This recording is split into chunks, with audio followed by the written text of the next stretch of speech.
ने लगातार, और अभी 2024 में भी जिस तरह से कलकत्ता के अंदर में मुस्लिम रिजर्वेशन को खारिज करा और वो सुप्रीम कोर्ट में जाते हैं, कपिल सिब्बल हर बार की तरह हिंदू विरोधी केसेस में खड़े होते हुए दिखते हैं। कलकत्ता हाईकोर्ट ने के बाद सुप्रीम कोर्ट ने कहा that reservation the basis of religion is not maintainable. अब देखिए क्या हो रहा है कलकत्ता के अंदर, इसमें कर्नाटका में वोकलिक और लिंगियात के रिजर्वेशन को काट दिया गया। मतलब there is a reservation in reservation. 3 category है।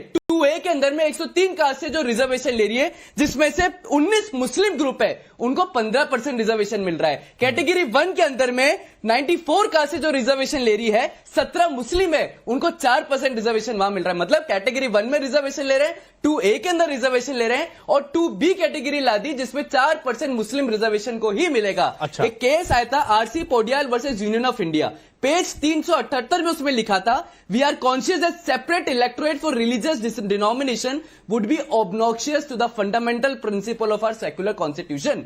जब भारत के संविधान में मुस्लिम रिजर्वेशन को लेकर डिबेट छिड़ी तो श्रीमती विजय लक्ष्मी पंडित ने उसका अपोज करा, सरदार पटेल ने उसका अपोज करा, और नसरुद्दीन अहमद ने अपोज करा। और भारत का सर्वोच्च न्यायालय उसी धार पे कह रहा है there can be no reservation the basis of religion. और अगर आप देते हो तो वो आर्टिकल 15, 16 सर्वोच्च न्यायालय के वर्डिक्ट के विरुद्ध है।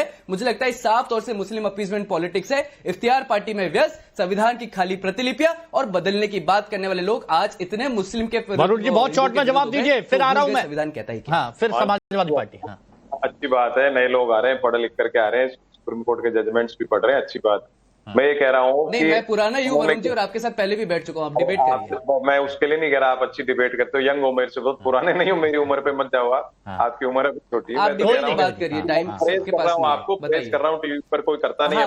उम्र पे मत जाइए, आप फैक्ट्स में बोलिए यार। अरे नहीं, सब यंग है, सब यंग। यहाँ बताइए अपनी बात रखिए। हाँ प्लीज प्लीज। कह रहा हूँ इन्होंने जो उदाहरण दिए वो भी सरदार पटेल, विजय लक्ष्मी पंडित, इनके खुद का मैंने आपने कई बार कहा भारतीय जनता पार्टी और उनके अनुवांशिक संगठन, उनके पास लीडरशिप की कोई क्वालिटी नहीं, कोई उदाहरण नहीं। आदेश का बताइए। अरे आप अपने नेताओं के नाम लेते ना, उनका उदाहरण देते, वो नहीं दे सकते। दूसरी बात, बार बार जो मैं कह रहा हूँ मुसलमान अपीसमेंट, सर्वोच्च न्यायालय के आदेश को बता दीजिए आप, इंदिरा साहनी केस को बता दीजिए, आरसी पोडियाल केस बता दीजिए।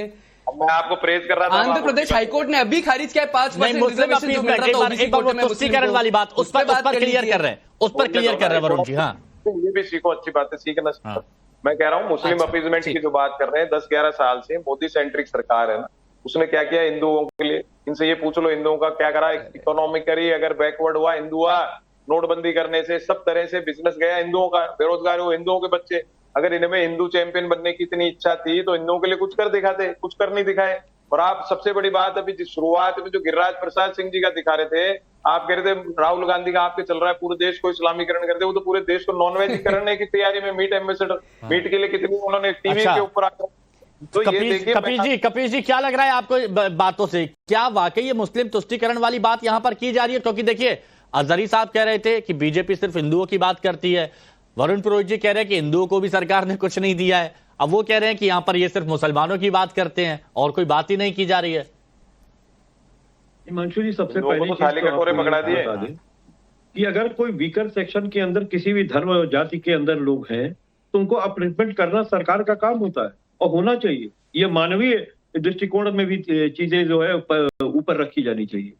मैं एक बात पूछ रहा हूँ, जब एक स्ट्रक्चर कमेटी की रिपोर्ट आ गई, उसमें मुसलमानों की स्थितियों का वर्णन है कि वो दलितों से भी बदतर स्थिति में आ चुके हैं, तो ऐसी स्थिति में उनके अपलिफ्टमेंट के लिए आप विभिन्न कार्यक्रम चला करके काम कर सकते हैं। आप आरक्षण की जहां तक बात रहेगी, वर्तमान समय में जो संविधान है उसके अनुसरण में आप नहीं कर सकती, लेकिन हमारे किसी आर्टिकल में ये नहीं लिखा हुआ है कि ये धर्म के आधार पर नहीं किया जा सकता है। अच्छा। यानी कि अगर संविधान में संशोधन किया जाता है तो वो हो सकता है। अच्छा सर, इसी तरीके से आपने बहुत अच्छी बात कही, आपने बहुत अच्छी बात कही। तो एसएन सिंह साहब ये बताइए कि धर्म के आधार पर करना ये सही है या गलत है?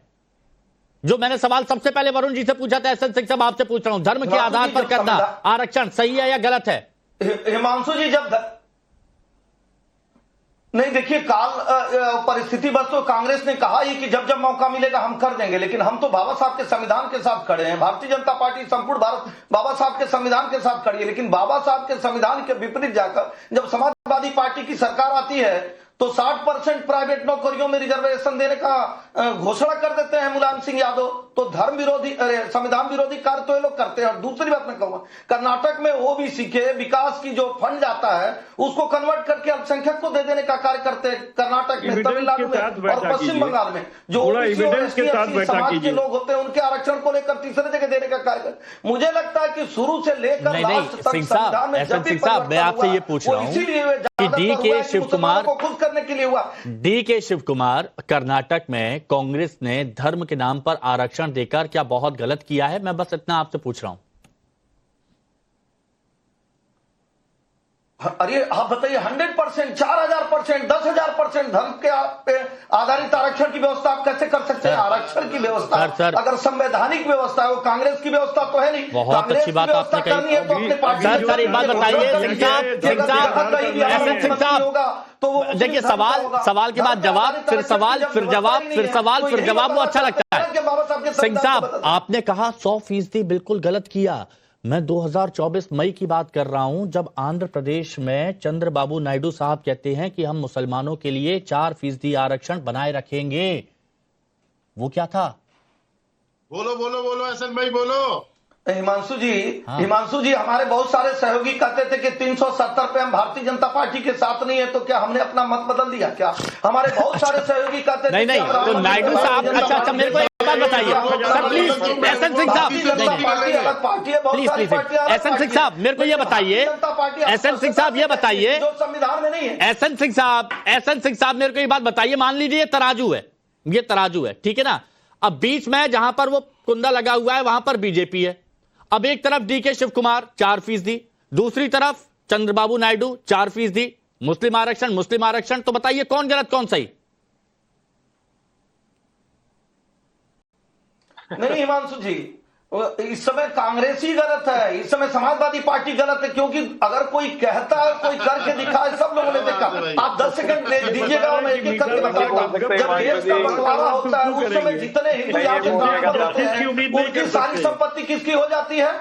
मुसलमानों की हो जाती है। पाकिस्तान से जो भारत आते हैं उनकी संपत्ति किसकी हो जाती है? एसएन सिंह साहब, लगता है सवाल समझ नहीं पाए क्या आपने भी मुस्लिम तुष्टीकरण किया आंध्र में?